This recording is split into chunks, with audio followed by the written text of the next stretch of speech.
Facebook, il y a d'un côté ceux pour qui le mot n'évoque rien et de l'autre tous ceux qui ne peuvent plus s'en passer. Car c'est là qu'ils échangent, se font des amis, bref, se créent une vie, même si elle est virtuelle.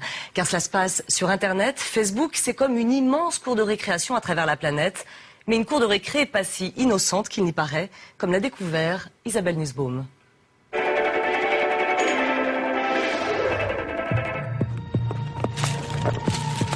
Ils ont 17 ans, ils sont gymnasiens et ils ont grandi avec les mails, les chats et les blogs. Une bande de potes, tous inscrits sur le réseau culte du moment, Facebook. Je suis sur Facebook. Jessica et Alexandra peuvent, grâce à leur téléphone, accéder à tout moment à ce nouveau salon virtuel où l'on cause et où l'on se montre sur le web. Car aujourd'hui, tout le monde est sur Facebook.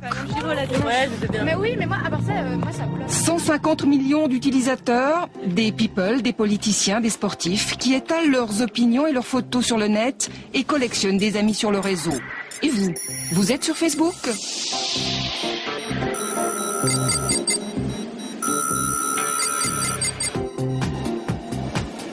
Je n'y étais pas, mais j'y ai fait un tour pour faire comme tout le monde. L'accroche est alléchante. Facebook vous permet de rester en contact avec les personnes qui vous entourent. Pour s'inscrire, c'est simple et gratuit. Je clique, c'est fait. Facebook veut tout savoir. Mes préférences sexuelles, mes orientations politiques et religieuses, mes goûts musicaux et littéraires. 36 champs à remplir, une vraie fiche de police. Une photo pour agrémenter le profil et, oh surprise, on m'attend déjà. Mon frère, des copines, d'anciens amants, Facebook est allé fouiller dans mes contacts e-mail pour repérer en 20 secondes tous ceux qui sont inscrits sur le réseau. Il ne me reste plus qu'à entrer en contact avec eux. Il a changé de statut, maintenant il est seul. Ah mais non. Il a plus de copine. C'était une faute. C'est une fausse copine. Oui. Alexandra et Jessica ont plus de 200 amis sur le site.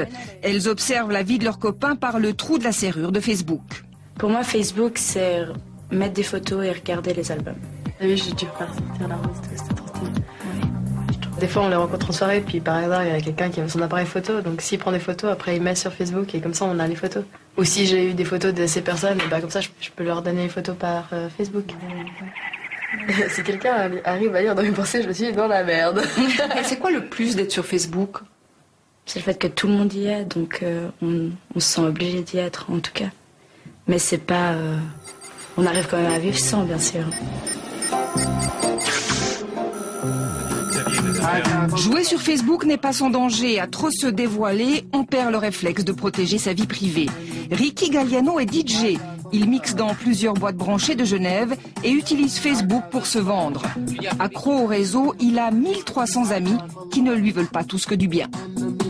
Il y a une fille justement qui m'a pris en photo alors que je dormais avec elle. Donc elle m'a tagué sur Facebook. Et c'est un ami à moi qui m'a appelé sur mon portable en me disant écoute, tu es dans une posture un peu délicate avec une fille sur Facebook, donc connecte-toi. Donc j'ai tout de suite été sur Internet et puis j'ai enlevé cette photo. À chaque fois que je l'enlève, elle la remet. C'est ça le problème. C'est vrai que sur ce point de vue-là, on n'a pas de contrôle, effectivement. Si vous voulez, il n'y a pas de tabou sur Facebook, on parle de tout. On ne se rend pas compte l'effet, l'impact que ça peut avoir. Parce qu'il suffit que je sois à une soirée, par exemple, au Bypass ou dans une autre discothèque ou n'importe où, et qu'une personne me prenne en photo, eh ben, tout le monde va savoir que ce soir-là, j'étais au Bypass ou autre part. Donc, moi, je vous dis très sincèrement, ma vie privée est allée sur Facebook. Mais ça ne me gêne pas. Donc là, par exemple, j'ai eu aujourd'hui 29 demandes d'amis en une journée. J'ai eu 6 invitations en anniversaire, 67 invitations à des événements et puis 81 autres invitations. Donc ce que je fais, c'est que là, je clique sur mes demandes d'amis. Là, on confirme ou on ignore. Donc là, moi, en général, je confirme tout le monde. Donc, vous les connaissez, celles-là? Très sincèrement, sur 29, j'en connais 6, 7 personnes. On va dire que j'ai vraiment un profil qui est public, ouvert au public. C'est pas un profil privé. Donc ça ne me dérange pas d'avoir des amis sur Facebook.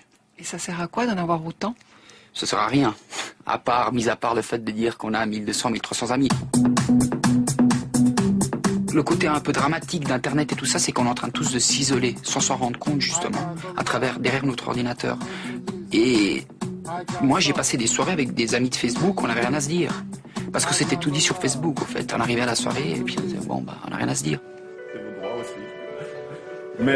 À Genève, l'école de pub Créa donne un cours sur Facebook à ses étudiants. pour les informer et les mettre en garde contre les dérives des réseaux communautaires. Bien sûr qu'il y a des choses qui peuvent nous échapper. Ça, immanquablement, on est sur un réseau où tout d'un coup on partage un certain nombre de choses.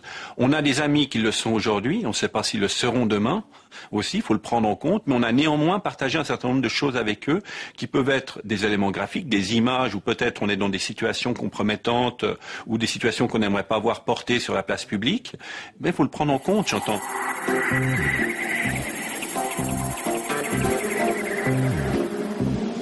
Sébastien Fanti s'est fait piéger. Cet avocat valaisan a tout perdu à cause de Facebook. Sa femme, sa maison, son associé. Ce spécialiste de cybercriminalité était devenu un cliqueur fou. Il était connecté jour et nuit au réseau. J'ai été me faire désintoxiquer à la Ligue valaisanne contre les toxicomanies. J'y suis allé pour cette dépendance à Internet parce que j'y passais en moyenne 4 à 5 heures par jour. Donc c'était souvent le soir, c'était souvent tard. C'était aussi souvent complètement futile et inutile d'entretenir ce réseau d'amis.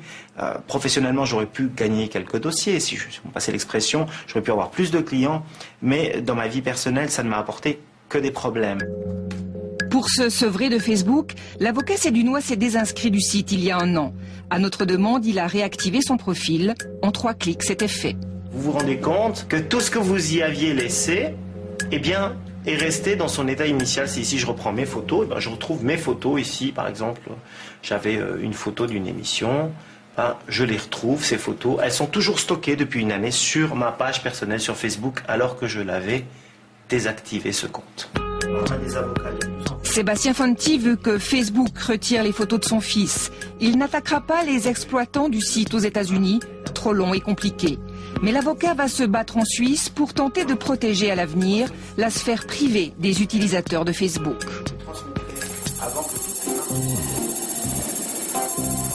Début février, Facebook a provoqué la colère des internautes. Il modifie ses conditions générales pour se donner le droit de conserver à vie les données personnelles de ses abonnés.